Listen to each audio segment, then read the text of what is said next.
아름다운 선택이라는 내용으로 우리 사랑하는 성도님들과 청년들과 함께 하나님의 말씀을 같이 나누도록 하겠습니다. 굉장히 유명한 말입니다. 교회를 다니는 우리는 대부분 다 이 말을 들어봤었습니다. 장폴 샤르트르가 했던 유명한 말이 있습니다. 인생은 B와 D 사이의 C다. B는 birth를 말하고 D는 death를 말하잖아요. 그래서 인생의 태어남과 죽음까지 C, 수많은 선택을 하고 살아간다. 그래서 이 선택을 어떤 학자가 계산해 보니까 보통 사람이 인생을 살아가면서 25만 번에서 30만 번의 선택을 하고 살아간다라고 말하고 있습니다. 우리는 날마다 선택을 합니다. 이 선택을 할까 저 선택을 할까 고민하며 살아갑니다. 그런데 고대 사회에서는 그렇게까지 선택할 고민은 그렇게까지 없었던 것 같아요. 예를 들어서 직장에 대한 부분들, 고대 사회는 농경 사회거든요. 그래서 당연히 농사를 지을 거라고 생각을 합니다. 그래서 이 고민의 폭들이 좁았는데 지금은 굉장히 많은 것들이 놓여 있습니다. 그래서 수많은 선택지 가운데 우리는 날마다 고민합니다. 무엇을 해야 되지? 어디로 가야 되지? 어떻게 해야 되지? 식당에 가서도 뭘 먹어야 되지? 무엇을 해야 되지? 누구랑 먹어야 되지? 이런 다양한 고민들을 합니다. 그런데 선택 사항이 많아지면 자유가 많아져서 굉장히 좋을 거라고 생각하는데 이상하게 선택 사항이 많아지면 자유가 많기보다 도리어 무기력하다라고 학자들은 말하고 있습니다. 그러니까 선택 사항이 더 많아지니까 더 선택하기가 어렵다라는 거죠. 이게 딱 정해졌습니다. 너 이거 해. 아, 네. 하면 되는데 이렇게 이런 과정들을 이야기하면 셋 중에 하나를 선택해야 하면 선택하는데 에너지가 상당히 많이 소비가 됩니다. 한 연구에 보면 퇴직금을 받은 사람이 투자하는 선택지를 많이 줄수록 도리어 투자하지 않는다라는 결과가 있습니다. 그러니까 선택지가 작으면 투자를 하는데 선택지가 많다 그러면 투자하는 사람이 투자에 대한 마음을 접는다라고 말합니다. 이렇게 많은 선택, 이렇게 많은 결정들, 이렇게 많이 고민하다 보니까 때로 이 선택이라는 것은 우리의 힘을 소진시킵니다. 그래서 우리는 지혜롭게 선택할 수 있는 방법이 필요합니다. 인생의 꽃을 피우는 사람과 그렇지 않은 사람의 차이는 돈이나 건강, 재능, 인맥, 외모에 있지 않습니다. 어디에 있을까요? 이것은 지혜, 곧 좋은 결정을 내리는 능력에 있습니다. 좋은 선택을 하면 지혜로운 길이 되고 인생의 꽃을 피우는 길 가운데 나가게 됩니다. 주님은 말씀하십니다. 내 갈 길을 가르쳐 보이고 주목하여 훈계하시로다. 성경에는 이 선택에 대한 지혜로운 말씀들이 많이 기록되어 있습니다. 그러면 어떻게 우리는 선택하는 것이 지혜로울까요? 성경 전체를 통해서 우리 한번 같이 살펴봤으면 좋겠습니다. 첫째는 이렇습니다. 우리의 마음이 어디로 움직이고 있는가를 보아야 합니다. 빌립보서 2장 13절 말씀 한번 읽어볼까요? 자, 시작. 너희 안에서 행하시는 이는 하나님이시니 자기의 급으신 뜻을 위하여 너희에게 소원을 두고 행하게 하시나니. 예, 우리 안에 행하시는 분은 누굴까요? 우리 하나님입니다. 예수 그리스도로 말미암아 구원을 받았습니다. 예수님의 그 사랑, 우리를 위하여 십자가에 죽으시고 예수님은 우리를 구원하셨습니다. 그 따뜻한 사랑을 우리에게 보여주셨습니다. 그리고 여전히 우리 안에서 행하여 주십니다. 우리의 주인 되신 예수님은 우리를 가만두시는 게 아니라 버려두시는 것이 아니라 여전히 우리 안에서 아름다운 일들을 행하여 주십니다. 우리 안에 행하시는 분이 성경에서 누구라고 이야기하는가 하면 우리 하나님이라고 이야기하고 하나님은 자기의 기쁘신 뜻을 위하여 너희로 소원을 두고 행하게 하신다라고 말씀하고 있습니다. 무슨 말일까요? 하나님은 자신의 뜻을 이루기 위해서 우리에게 그 뜻을 행하고자 하는 그 마음을 먼저 주신다라는 겁니다. 하나님은 인격적이십니다. 강압적으로 어떤 일을 시키지 않습니다. 저렇게 하라, 이렇게 하라 시키는 것이 아니라 먼저 우리의 마음에 원함을 주십니다. 내가 여기에 대한 갈망을 갖게 하시고 소원을 주십니다. 그리고 난 다음에 이 일을 자발적으로 이 일들을 감당하게 하십니다. 하나님이 우리의 마음에 감동을 주시는 걸 보면 우리는 내가 어떤 선택을 해야 될지를 선택을 해야 될 것을 지혜롭게 결정하기가 쉽습니다. 하나님은 우리의 마음에 소원을 두고 아름다운 방향으로 인격적으로 우리를 이끄시기 때문입니다. 소명도 마찬가지입니다. 선택도 마찬가지입니다. 먼저는 이것을 발견해야 됩니다. 모세는 이스라엘 백성이 압제와 종살이를 했습니다. 이 상황을 보면 어떤 마음이 들까요? 자, 모세는 이스라엘 백성들이 압제와 종살이하는 모습을 보았습니다. 이 당시에 모세의 신분은 이집트의 왕자입니다. 뭐 별로 신경 쓰지 않아, 나는 왕자니까 나와 거리가 멀어, 이렇게 생각할 수 있잖아요. 그런데 이 모습을 보니까 모세에게 갈망이 생깁니다. 도무지 참을 수가 없어. 이스라엘 백성들을 구원하는 데 쓰임받고 싶어. 하나님이 이스라엘 백성들을 구원하여 주소서. 이러한 갈망들이, 그러한 소원들이 일어나게 됩니다. 느헤미야는 어땠을까요? 느헤미야가 소식을 듣습니다. 예루살렘 성이 폐허로 남아있다. 우리가 어쩌면 이 얘기를 들었을 때 아무 마음이 없을 수 있거든요. 하지만 느헤미야는 그렇게 반응하지 않습니다. 울며 금식하며 통곡하면서 기도합니다. 하나님, 나에게 은혜를 부어주셔서 예루살렘의 성을 세울 수 있도록 주님 은혜를 풀어달라고 간절하게 그 소식을 듣고 울면서 기도합니다. 이 당시에 느헤미야의 직업은 술 관원 맡은 사람입니다. 지금으로 말하면 장관이거든요. 고대시대 때 술 관원은 왜 그렇게 중요했는가 하면 독사를 통해서 황제나 왕이 죽는 경우가 많이 있습니다. 그래서 꼭 신뢰할 수 있는 사람을 술 맡은 관원으로 둡니다. 근데 느헤미야가 여기에 대한 마음이 너무 깊다 보니까 왕 앞에 술을 따라주는데 얼굴 표정이 창백합니다. 이거 굉장히 위험한 거거든요. 혹시 독살 아닐까? 이러면 죽을 수도 있는데, 느헤미야는 예루살렘 성이 무너졌다는 말을 듣고 불탔다는 말을 들었을 때 그러한 갈망이 있었습니다. 그리고 하나님께 나가서 간절히 기도합니다. 하나님, 예루살렘 성을 회복시켜 주십시오. 하나님은 각 사람 마음에 그러한 마음을 먼저 주십니다. 소원을 주시고 행하시지 아무 뜬금없이 갑자기 임하셔서 저리로 가라, 이리로 가라 하시는 경우는 잘 없습니다. 바울도 마찬가지입니다. 바울은 유대인들은 예수님을 믿는데 이방인들은 예수님에 대한 이야기를 못 듣는다는 얘기를 듣고 마음이 힘들었습니다. 그리고 기도합니다. 하나님, 나를 이방인의 사도로, 이방인에게 복음 전하는 사람으로 보내주십시오. 지금도 유대인들은 이런 마음이 있습니다. 하나님이 아브라함에게 이렇게 얘기하셨거든요. 너는 본토 친척 아비 집을 떠나 내가 내게 지시할 땅으로 가라. 내가 너로 큰 민족을 이루고 내게 복을 주고 내 이름을 창대게 하리니, 이렇게 말씀했는데 이 복을 누구의 복으로 생각하는가 하면 이스라엘의 복이라고 생각합니다. 우리는 모든 민족에게 주신 하나님의 복으로 생각하지만 이스라엘은 여전히 우리 유대인에게 주신 복이라고 생각합니다. 유대인들은 내가 선민이기 때문에 유대인들 사상이 있습니다. 그런데 바울은 유대인이거든요. 유대인임에도 불구하고 이 얘기를 딱 듣는데 마음에 갈망이 일어나는 거예요. 아름다운 하나님을 유대인뿐만 아니라 이방인에게 전해야겠다. 그 갈망이 일어났고, 이 갈망을 통한 기도를 통하여 하나님은 이 바울을 이방인의 사도로 쓰셨습니다. 여러분이 만약에 비전을 위하여, 부르심을 위하여 선택할 때, 또 중요한 선택을 할 때에 여러분의 마음이 가는 곳은 어디에 있는 걸까요?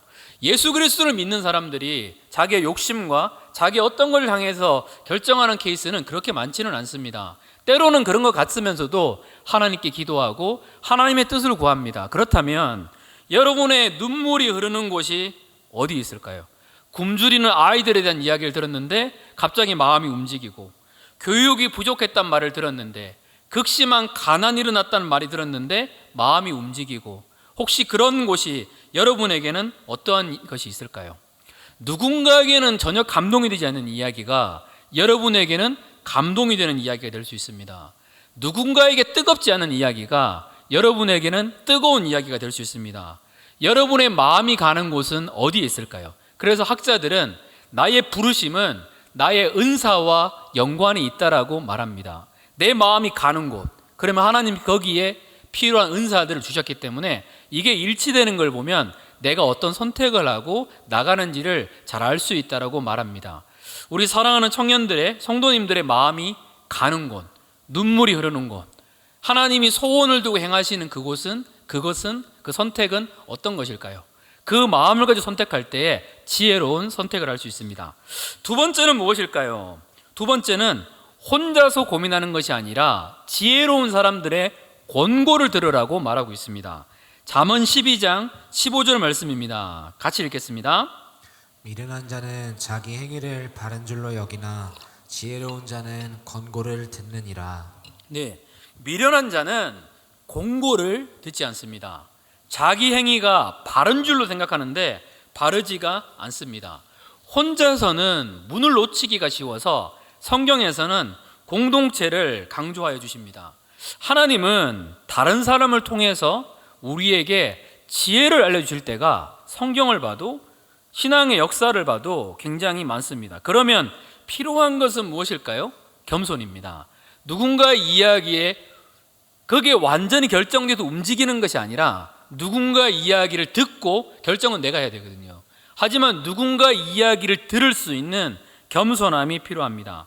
그래서 이런 말이 있습니다. 지혜로운 사람 한 명만 찾아가서 기울이기만 해도 어리석은 결정의 대부분을 막을 수 있다라고 말합니다. 지혜로운 사람의 말에 한 명이라도 귀를 기울인다면 어리석은 결정의 대부분을 막을 수 있다라고 말합니다. 어떤 청년이 그런 적이 있었습니다. 이런 신방인데 친구가 자꾸 보증을 서달라고 자꾸 부탁을 합니다. 나 못 믿겠냐고 보증을 서달라고 계속 이야기합니다. 근데 성경에 읽다 보면 성경에서는 무슨 얘기를 하는 걸까요? 잠언에서 많이 강조하지만 절대 보증을 서지 말라라고 기록되어 있습니다. 하나님 말씀을 들었다면 거기에 대한 위험 요소에서 내가 벗어날 수가 있습니다. 그래서 성경에서는 우리로 하여금 지혜로운 자들의 말을 들으라고, 지혜로운 하나님 말씀을 들으라고 우리에게 말씀하고 있습니다. 우리는 우리가 생각하는 것보다 훨씬 환경의 외부 요인에 영향을 많이 받습니다.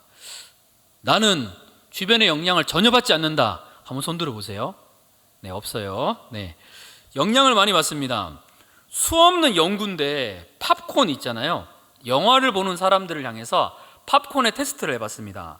한 그룹은 큰 컵에다가 팝콘을 넣어서 먹고 한 그룹은 작은 컵에다가 팝콘을 넣어서 먹었습니다. 그런데 큰 컵을 받은 사람들이 작은 컵을 받은 사람보다 평균 53%더 많이 팝콘을 먹었다라는 거예요. 어떤 영화를 보느냐가 중요하지 않았고 팝콘의 바삭함도 중요하지 않았어요. 작게 먹은 사람도 남겼고 많이 먹은 사람도 남겼는데 이걸 전체를 보다 보니까 더 많이 있다 그러면 뇌가 더 먹으라는 명령을 내려서 더 많이 먹었다라고 표현합니다. 이 말은 이것을 이야기합니다. 우리는 외부 요인에 영향을 받지 않을 수가 없다.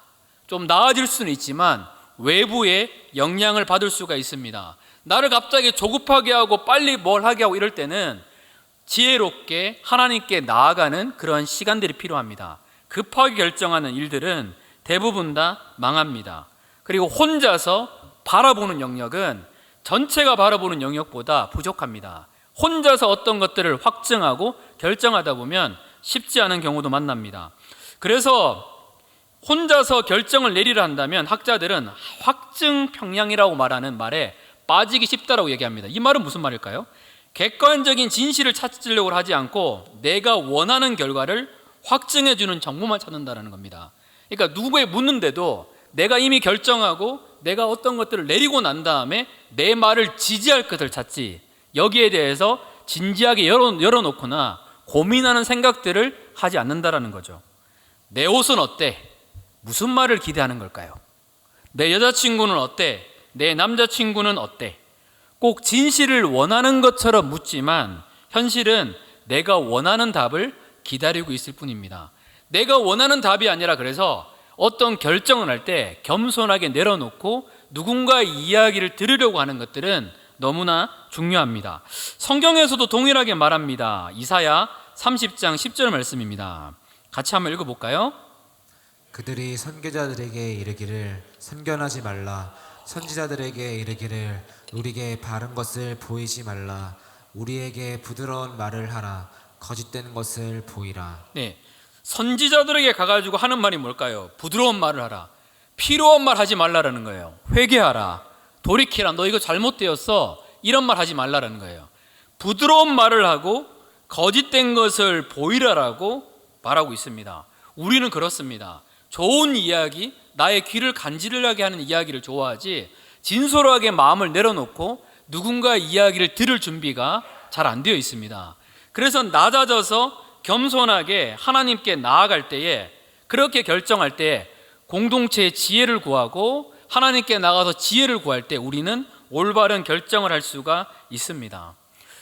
사람에게 나와서 지혜로운 결정하는 것도, 사람에게 물어서 하는 것도 중요하지만, 그런데 그거보다 더 중요한 것은 우리를 만드신 하나님께 나아가서 물어보고 결정할 때가 좋습니다. 보통 하나님의 중심적으로 생각하는 결정을 보통 두 가지를 이야기하는데, 첫째는 이겁니다. 여러분 어떤 결정할 때 가장 먼저 고민해야 될 게 하나님께 나서 묻는 거잖아요. 근데 어떤 내용인가 하면, 첫 번째는 이 결정이 하나님을 높이는 결정일까라는 고민을 해보라는 겁니다. 그러면 내 중심에서 벗어나서 하나님 중심적으로 결정할 수가 있습니다. 대부분의 사람들은, 많은 경우의 사람들은 하나님을 높이려고 하기보다 내가 높아지는 결정을 하기를 원합니다. 그래서 성경에서는 예수님을 믿게 되면 내가 높아지는 결정보다 하나님이 높아지는 결정을 하고 싶습니다. 그래서 이걸 묻는 겁니다. 하나님, 이것이 하나님이 높아지는 결정일까요? 하면 집중이 내가 아니라 하나님께로 향하게 되고, 진짜 내가 원하는 거, 내가 원하는 게 이건 줄 알았는데, 아까 첫 번째 얘기했던 것처럼 내 부르심의 소망이 이건 줄 알았는데, 하나님을 높이려고 생각하니까 새로운 길이 열린다라는 것을 볼 수가 있습니다. 두 번째는 이겁니다. 이게 진짜 공동체에, 내가 성장하는 데에, 사랑하는 데에 도움이 되는 결정인가, 이렇게 고민해 보라는 겁니다. 내가 잘하는데 이게 도움이 되는 결정이구나, 내가 더 사랑하는데 도움이 되는 결정이구나. 그 결정 가운데는 하나님이 반드시 책임지십니다. 제가 신방할 때 청년들한테 가끔 그 얘기를 한 적이 있는데, 저희 MZ 세대는 공평에 대한 이슈가 있습니다. 똑같이 이렇게 해주는 것에 대한 원함이 있습니다. 근데 타락한 세상 가운데 이루어지지 않는 경우들이 공평보다 사실은 더 많이 있습니다. 저는 개인적으로 이제 그럴 때가 있었습니다. 저는 알바를 하고 일을 해서 열심히 재정을 모아서 유학을 갔다 왔습니다. 공부를 했는데 제 동생의 케이스는 완전히 다릅니다. 아버님이 도와준 적이 저는 없거든요. 그래서 했는데, 동생은 유학 간다 그러니까 아버지께서 막 부르셔서 내가 3천만 원을 주겠다 이렇게 얘기를 하시는 거예요. 그 얘기를 딱 들었을 때에 그때 이제 마음이 들었습니다. 어떤 결정을 할 수 있을까? 여기 어떤 말을 할 수 있을까? 잠깐 기도했는데 갑작스럽게 이런 마음이 딱 드는 거예요. 나는 동생을 많이 사랑하지, 이게 사랑에 도움이 되는구나, 내가 성장하는 데 도움이 되는구나 해서 아버지를 찾아가서 아버지께 얘기했었습니다. 아버지, 동생의 유학하는 비용을 아버지가 대준다는 얘기를 들었는데 더 많이 해주셨으면 좋겠습니다. 이렇게 이야기하는데 세상에서 들을 수 없는 그 마음의 평강이 그 속에 임하더라고요. 그 안에 즐거움이 임합니다. 때로는 내가 원하는 것들을 가지고, 내가 원하는 것들을 소유하고, 뭔 상황과 환경과 상관없이 이걸 얻고자 하는 그런 마음보다 차라리 내려놓고 하나님이 기뻐하시는 선택을 할 때에 더 깊은 은혜들을 경험할 수가 있습니다. 하나님이 결국 다 채워주시거든요. 하나님이 다 이루어 주시고 하나님이 역사하여 주십니다. 그래서 결정할 때는 이것이 중요합니다. 공동체를 유익하게 하나? 내가 성장하는 건가? 이것이 사랑의 결정인가? 그 결정 가운데 하나님의 놀라운 은혜가 있습니다. 그러니까 결정할 때 우리는 뭘 해야 될까요? 하나님께 나가서 기도해야 합니다. 우리 옆에 있는 분한테 한번 이렇게 얘기하겠습니다. 우리 결정할 때 꼭 길게 기도합시다. 감사합니다. 꼭 잠깐 하나님 결정합니다, 말씀해 주세요, 아멘, 이게 아니라 하나님께 충분하게 머무는 과정들이 필요합니다. 그런데 기도에 대해서 오해하시는 분들이 있어요. 가끔 기도를 하게 되면 하나님께 다 떠넘기고 내가 선택하는 게 아니라 하나님이 쨍하고 나타나셔서 이 길로 가라, 그렇게 인도하실 것 같은, 때로는 그런 부르심이 있지만 많은 경우에 우리가 선택해야 될 경우들이 상당히 많이 있습니다. 근데 왜 하나님은 기도하라는 걸까요? 기도하게 되면 내가 급한 결정을 하지 않습니다. 기도하게 되면 우리의 지성과 우리의 감정과 우리의 의지가 최고조로 발전합니다. 그래서 결정 내릴 때 실수 없고 가장 아름다운 결정 가운데 나가게 됩니다. 내가 급하고 당황하고 상처받고 감정적으로 막 이렇게 되실 때는 결정을 안 내리는 것이 좋습니다. 하나님께 나가서 충분히 머물고 난 다음에 내릴 때 그 결정이 지혜롭게 됩니다. 성경에서도 마찬가지입니다. 엘리야라는 사람이 있었습니다. 엘리야는 이세벨이라는 왕비가 자기를 추격하고 있다는 이야기를 듣습니다. 바알 선지자와 아세라 선지자의 싸움에서 승리하니까 아세라를 섬겼었던 이세벨이 열이 받아가지고 이 엘리야를 죽이려고 쫓아다니고 있습니다. 그런데 그 얘기를 듣는 순간 엘리야는 많이 힘들었습니다. 그 쫓아다니는 것도 힘들었는데 그것보다 힘든 것은 수많은 기적을 보여줬음에도 불구하고 이스라엘 백성들이 변화가 안 되는 거예요. 그러니까 너무나 힘들고 너무나 아팠었습니다. 그래서 그 힘들고 아픔 가운데서 엘리야는 계속적으로 어려웠었고, 그리고 그 속에서 잘못된 결정을 내릴 수가 있었습니다. 어떤 생각을 했는가 하면 이런 얘기를 합니다. 내가 죽어버리고 싶다. 근데 그 엘리야가 나중에 어떻게 됐을까요? 낮잠을 자고 배불리 먹고 또 자고 40일 동안 쉼과 기도와 회복의 시간을 가집니다. 쉼과 회복의 시간을 가지고 난 다음에 어떻게 해야 될지를 엘리야가 결정합니다. 회복되니까 하나님과의 충분하게 머무는 기도 시간이 있고 나가니까 엘리야가 그 다음의 결정은 굉장히 아름답게 내립니다. 상처받고 힘드니까 나 포기해야겠다, 죽어야겠다 결정 내렸던 엘리야가 이제는 어떤 결정을 내리는가 하면 후학을 세워야겠다. 말씀을 더 강조하고 기적이 아니라 이스라엘에게 하나님 말씀을 전해야겠다는 굉장히 중요한 결정을 내립니다. 마찬가지입니다. 우리도 하나님께 나가서 충분하게 기도해야 합니다. 다른 사람이 어떻게 결정하는지에 대한 이야기를 듣고 그것도 조언을 듣고 하나님께 나가서 충분한 결정을 할 때 그 결정은 아름다울 때가 상당히 많이 있습니다. 오늘 가족 모임할 때 나누는 이야기가 이거예요. 서로가 어떻게 결정할까? 나는 어떤 결정을 할 때 어떤 방법으로 결정할까에 대한 부분들을 같이 나눕니다. 그러면 저 사람의 나누는 결정에 도움이 되겠구나, 이렇게 지혜를 얻고, 그리고 내 삶 가운데 잘한 결정, 내가 지금 돌아보니까 그때는 몰랐는데 지금 돌아보니까 잘한 결정, 그때도 알았는데 지금 돌아보니까 잘한 결정이라고 하는 부분들에 대해서 오늘 가족 모임 가운데 나눕니다. 그저께 가족적인 모임을 했는데 가족장 중에서 상당히 이런 이야기를 많이 합니다. 운정교회에 오게 된 게 참 잘한 결정이다. 그리고 어떤 가족장은 가족장 한 것이 굉장히 잘한 결정이다. 내년에도 가족장 할 거예요 했을 때 답은 안 했던 것 같아요. 근데 하여튼 가족장 한 것이 잘한 결정이다, 이렇게 했던 청년들도 있습니다. 저도 고민해 봤었어요. 그때 얘기하면서 내가 내린 결정, 최근에 내린 결정, 그리고 그 전에 또 생각해 봤는데 떠올랐던 게 이거예요. 제가 벌써 온 지가 4년 차거든요. 그러니까 시간은 진짜 빨리 흐르는 것 같아요.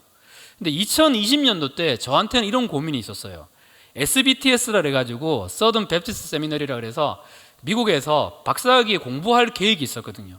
이 길을 걸을까? 이게 이제 굉장히 고민이었고 준비를 했는데 우연히 우리 운정교회 청년부의 교육자를 뽑는다라는 공고를 이렇게 봤어요. 근데 이걸 보는데 갑자기 마음이 뜨거워졌다 그래야 되나? 그런 마음이 드는 거예요. 내 계획은 이건데 왜 여기에 대한 부분이 들지? 그래서 아침마다 중상공원에 살았었는데요. 중상공원 저기 있거든요. 돌면서 계속 기도를 했어요. 하나님 원하시는 게 뭘까요? 원하시면 이끌어 주십시오. 원하시면 역사해 주십시오. 하고 결정하다가 말씀을 주셨는데 그 말씀이 이거였었어요. 너희는 가서 모든 민족으로 제자를 삼아. 예수님의 제자 삼고 싶어 하시는구나. 청년들이 예수님의 제자 되는 거, 정말 나의 제자가 아니라 누구의 제자가 아니라 예수님만 높아지는 예수님의 제자 되는 거, 그걸 원하시는구나. 그 마음이 들어서 운정교회에 오게 되었습니다. 그래서 제가 크게 했던 게 2가지였거든요. 첫째는 정말로 주님이 주인 되시는 공동체 만들고 싶은 거, 누구에 대한 좌우가 아니라 정말로 주님이 높아지는 공동체 만드는 게 첫 번째였고, 2번째가 따뜻한 공동체였습니다. 서로 품어주고 서로 사랑하고 나아갈 수 있는 예수님 닮은 공동체. 근데 조금씩 이루어지고 있다는 그런 간증들을 들을 때 제 마음에도 기쁨과 즐거움이 있습니다. 그 결정을 하고 돌아보는데 정말 잘한 것 같아요.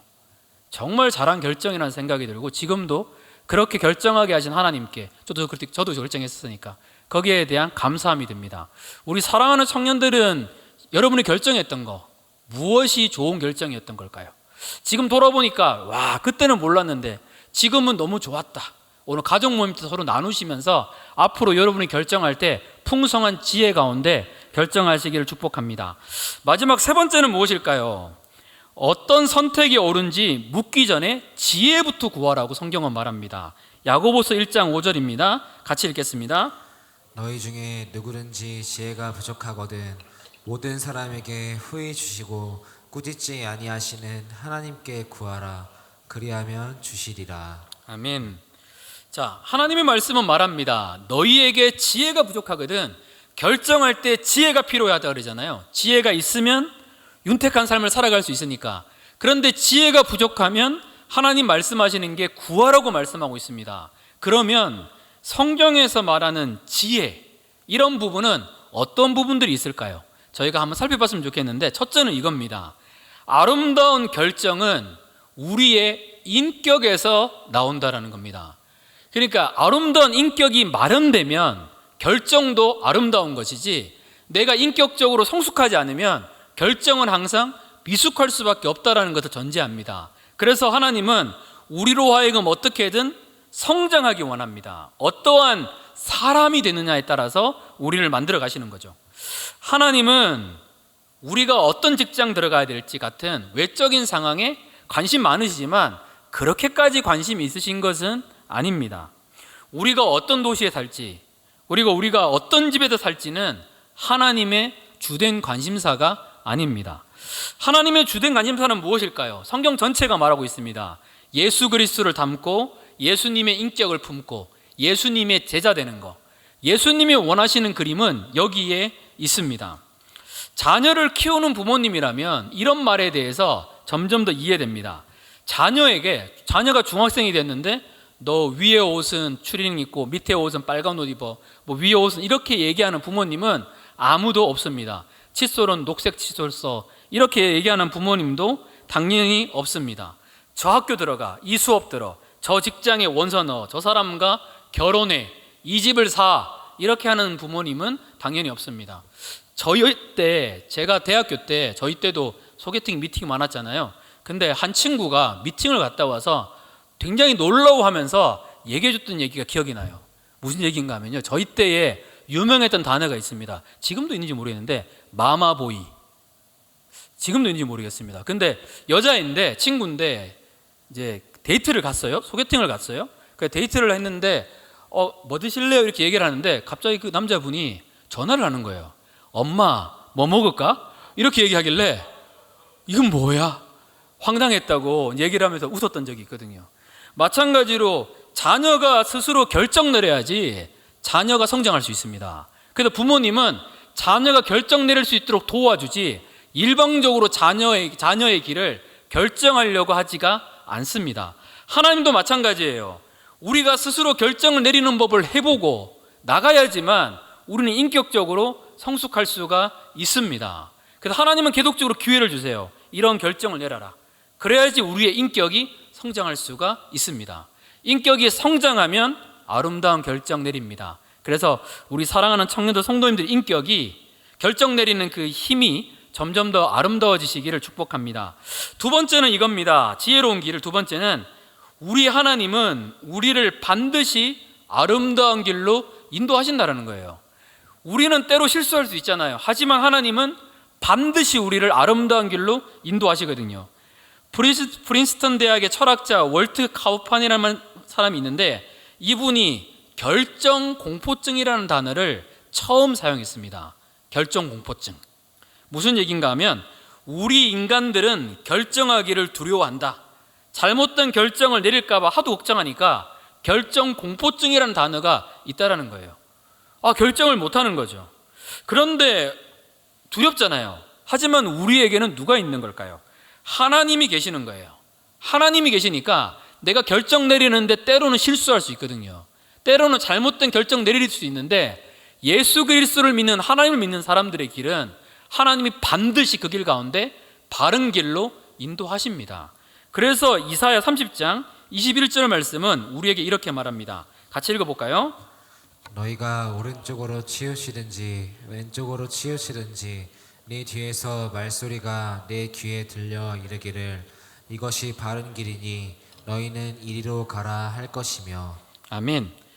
내가 바른 길로 가지 않았어요. 오른쪽으로 치우쳤습니다. 왼쪽으로 치우쳤습니다. 그런데 뒤에서 말소리가 나와가지고 여기가 바른 길이라고, 이 길로 가라라고 말씀하신다라고 말씀은 말하고 있습니다. 그래서 합력하여 선을 이루신다. 하나님이 계시기 때문에 때로는 실수하고 때로는 넘어져도 아버지시잖아요. 가만두시지 않거든요. 올바른 길로 이끄시기 때문에 우리는 결정하는 것들을 배워야 합니다. 너무 많이 고민하다가 아무 결정 못하는 것이 아니라 고민은 적당히, 그리고 결정할 때에 뒤돌아보지 않고 하나님이 뭘 기뻐하실까? 내 마음, 이게 사랑의 동기인가? 공동체를 위한 건가? 생각하고 행동하잖아요. 그래도 문제가 있을 수도 있거든요. 하지만 그 결과는 하나님이 책임지시는 거지 내 길이 아닙니다. 그렇게 나가다 보면 자연스럽게 힘차게 나아갈 수가 있습니다. 세 번째는 이겁니다. 책임지는 자세가 필요하다는 겁니다. 웨이크 포레스트 대학의 앤디 첸 스탠포드 경영대학원에서, 말이 좀 이상하네요. 웨이크 포레스트 대학의 앤디 첸이라는 분이 계세요. 이분이 스탠포드 경영대학에서 진로 상담을 했던 분인데 그 뉴욕 타임즈에서 말했던 진로 개발 분야의 권위자입니다. 진로에 관련된 부분이라면 이분한테 가서 물어봐요. 근데 이분이 이런 이야기를 합니다. 요즘 청년들의 가장 큰 문제점 중 하나는 열정을 갖고 할 수 있는 자신만의 일이 따로 있고 그 일을 찾기만 하면 매일매일 두근거리는 기대감으로 출근하고 가만히 있어도 하루 종일 열정이 들끓을 거라고 생각하는 것, 이렇게 이야기합니다. 그러니까 이 사람이 생각하는 것은 열정을 갖고 할 수 있는 나만의 일이 있다. 그리고 이 일만 찾으면 나는 두근거림으로 출근할 수 있고 하루 종일 열정으로 들끓을 수 있다. 열정이 일어나니까 이렇게 착각한다라고 말하고 있습니다. 우리 청년들은 직장 생활을 대부분 다 해본 청년들이잖아요. 직장 생활하면서 행복해서 너무 회사 가고 싶어서 회사 가시는 분 한번 손 들어봐 주세요. 제가 도서상품권을 선물로 드리겠습니다. 잘 없을 것 같아요. 영화관은 재밌으니까 가는 거죠. 근데 일하면서 쉽지 않아요. 어떤 선교사님한테 누가 질문을 했었습니다. 아니, 선교사님은 왜 항상 그렇게 말씀에 은혜가 넘치세요? 막 힘들지 않으세요? 매너리즘은 없으세요? 물어보니까 이 선교사님 이렇게 얘기를 하는 겁니다. 저는 그 충만함을 위해서 한 달에 3일은 금식하며 기도합니다. 그 기간이 없는데 충만한 삶을 누릴 수가 없습니다. 직장 생활도 동일하게 마찬가지입니다. 성공한 사회 지도층 인사나 책 읽다 보면 와, 진짜 이런 일을 가져야겠다 생각하지만 그 일을 해도 쉽지 않는 모습이 많습니다. 성경도 마찬가지입니다. 옳은 문을 선택하면, 바른 길을 선택하면 나이가리아 폭포 같은 짜릿한 순간의 연속으로 들어갈 수 있다 생각했는데 결국에는 들어가 보니까 어땠을까요? 힘들고 아픕니다. 그러면 이런 생각합니다. 하나님께 분노하고 나 자신에게 좌절합니다. 그래서 이런 유명한 이야기가 있습니다. 인생은 전혀 내 계획대로 펼쳐지지 않는다, 이런 말이 있습니다. 마찬가지입니다. 우리의 삶에는 도전해도 이게 아름다운 길로 생각하고 나가더라도 힘든 순간들이 당연히 있습니다. 아픈 순간들이 당연히 많습니다. 그래서 많은 분들이 인내하면서 하루하루를 살아가는 겁니다. 인내하면서 주님, 내가 오늘 하루를 살아갈 수 있는 힘과 은혜를 부어주십시오. 그렇게 나아갈 때에 그 선택은 빛이 됩니다. 그래서 죽게 하듯 하라라는 말이 여기서 나오는 겁니다. 내게 주어진 부르심은 그 부르심을 끝날 때까지는 자기가 알 수 있습니다. 때로 모를 때는 여러 가지 방법을 통하여 말씀하십니다. 내게 있는 부르심, 배울 수 있는 것들은 배우고 그 자리를 포기하지 않을 때 하나님 주신 놀라운 역사가 있습니다. 혹시 우리 청년들 중에서 어른들 말고 질문 한번 해볼게요. 이주일 씨라고 혹시 아시는 분 계세요? 고 이주일 씨? 한번 손 들어볼까요? 오? 네, 감사합니다. 네, 저희 때도 아니고요, 제 위에 계신 분들에게, 어르신 분들은 이 얘기 들으면 그래 하실 거거든요. 이분이신데 이분은 유명한 말이 그거였었어요. 못생겨서 죄송합니다 라고 이야기했었던 희극 배우셨거든요. 근데 이분의 일화가 이분이 참 대단한 것 같아요. 이분은 어떻게든 연예계에 데뷔하고 싶었거든요. 근데 아무리 노력해도 아무리 도전해도 연예계 데뷔가 안 돼요. 그러다가 어느 날, 여러분 모를 수 있는 분이시지만 가수 화춘아 씨가 노래하던 공연장에 불이 났어요. 근데 이주일 씨가 화춘아 씨를 업고 나와 살려두게 돼요. 살려주게 되거든요. 너무 고마운 거예요, 화춘아 씨가. 그래서 이주일 씨를 데뷔하도록 도와줍니다. 정말 오랜 시간 동안 그 무명의 시간들을 지냈거든요. 얼마나 기뻤던 걸까요? 그리고 그때 했던 연극의 내용이 무슨 내용이었는가 하면, 죽어가는 환자 옆에서 의사 가운을 입고 무대로 올라가서 환자의 눈을 이렇게 딱 이렇게 해서 운명하셨습니다. 이게 다예요. 와, 이거 근데 배역을 맡았다는 게 너무 행복한 거예요. 그래서 정말로 많이 연습했거든요. 한마디만 하는 배역이었는데 이분이 유명한 게 이것 때문에 그래요. 왜 그랬는가 하면, 운명하셨습니다 해야 되는데 연극에서 환자의 눈을 뒤집어야 되는데 자기의 눈을 뒤집고 운명하셨습니다 한 거예요. 안 놀랐나요? 네네, 저는 놀랐는데 왜 근데 궁금하지 않으세요? 아니 이거 그 무대 공포증이 생겨서 올라가면 당할 수도 있는데 어떻게 환자의 눈을 이렇게 해서 운명하셨습니다 해야 되는데 왜 자기의 눈을 뒤집고 운명하셨습니다라고 말했을까요? 궁금하지 않나요? 그 이유가 이겁니다. 죽으라고 연습했기 때문이에요. 정말로 최선을 다해 연습했기 때문이에요. 맨날 자기 눈 뒤집으면서 그렇게 하니까 거기서도 그렇게 했거든요. 근데 그 한 행동이 이분을 유명하게 만들었습니다. 그게 대서특필되었고요. 그때부터 이주일 씨의 그러한 모습들은 시작이 되었습니다. 정말 쉽지 않았습니다. 그런데 최선을 다해서 하루하루 나갔거든요. 하나님이 이곳에 보내시든 하나님이 저곳에 보내시든 중요한 것이 아니라 내게 있는 부르심 가운데 최선을 다해서 나가는 겁니다. 그럴 때 하나님이 하시는 놀라운 역사들을 볼 수 있습니다. 저희 회기가 11월 30일 날 끝이 나거든요.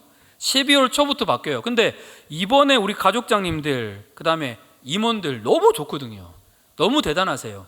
근데 어제 이번 금요일 날 기도하면서 우리가 기도했던 게 이거예요. 정말 열심히 기도해서 이제 가족장을 어쩌면 내려놓으신 분도 있고 다른 걸 하시는 분도 있잖아요. 근데 우리의 기도가 이거예요. 하나님, 내가 가족장을 잠깐 내려놓더라도, 가족장을 내려놓고 임원하더라도 이 가족 모임이 더 잘 되게 해주세요. 그래서 그거 위해서 내년에 세팅을 더 아름답게 하고 내년에 더 멋진 청년부를 위해서 계속 기도하고 있거든요. 몇 달을 청년들이 기도하고 내년에 세울 회장, 내년에 세울 리더십을 위해서 기도하고 있거든요. 여러분도 같이 좀 기도해 주셨으면 좋겠어요.